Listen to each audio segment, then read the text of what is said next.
Has been nearly 8 months since the catastrophic flooding devastated the Texas Hill Country, claiming more than 100 lives and changing a community forever. And people from all over the world donated millions of dollars for recovery and rebuilding efforts. So Austin Dickinson, CEO of the Community Foundation of the Texas Hill Country, and Calvert Collins Bratton with the Communities Foundation of Texas, join me with an update. Good morning to you both. Good morning. Glad to have you both here. Austin, I'm coming to you first. The Community Foundation of the Texas Hill Country established the Kerr County Flood Relief Fund, which received plenty of donations from all over the world. Can you give us an update on what that recovery effort has looked like over the last 7 months? Yeah. Recovery over the last 7 months has been slow and steady. Homes are being rebuilt. People are coming home. Small businesses are starting to reopen. And we're starting to rebuild some of our core civic assets like our senior center, our nature center. We're planting trees. We're seeding grasses along the river. And more people are starting to feel some semblance of normal again. Yes. You're right. So many donations came to the Community Foundation. We raised over $150 million. Wow. And so far, over $60 million has been granted in the 7-month time frame to over 100 nonprofits that are doing all manner of work, from emergency response, feeding people, housing people, to rebuilding homes, and then supporting small business. My goodness. Okay, can I ask you, because it sounds like you guys have made a ton of progress already, what does long-term recovery look like?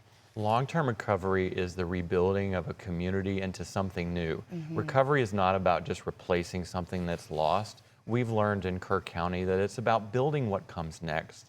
And that means not just repairing homes, but kind of rethinking different aspects of our community, supporting small business in new ways. But one of the things we've learned the most is about mental health.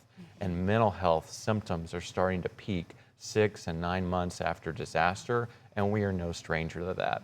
That's why we've set up support statewide called the Family Mental Health Care Fund to support anyone who lost a family member in the flood.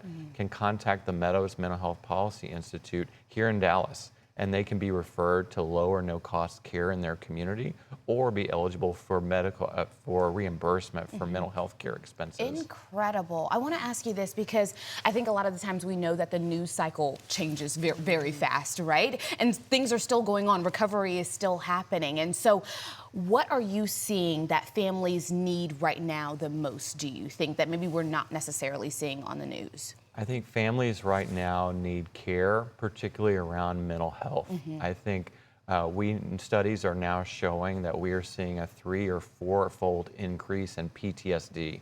That's showing up in schools, it's showing up in marriages, it's showing up in courtrooms. And this PTSD that people are experiencing, people need someone to talk to. They need somebody to listen. And so we need more mental health care services.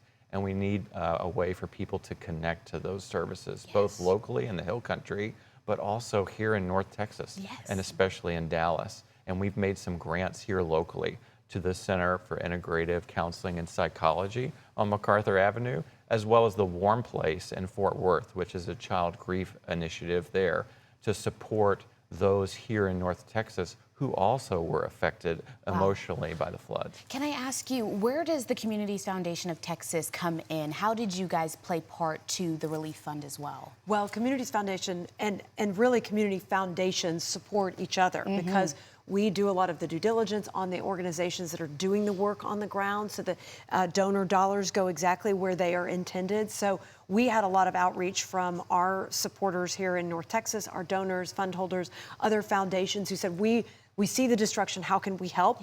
And so we took in those dollars and made sure we had nonprofits vetted, partnered with, aligned and coordinated with the Community Foundation for the Texas Hill Country, but also with the TEGNA Texas Relief Fund here, thanks to WFA's parent company. Over $1 million was raised through our North Texas Giving Day website to go directly to the organizations on the ground, making sure the immediate needs and then ultimately the long-term needs would be sustained and identified. Wow.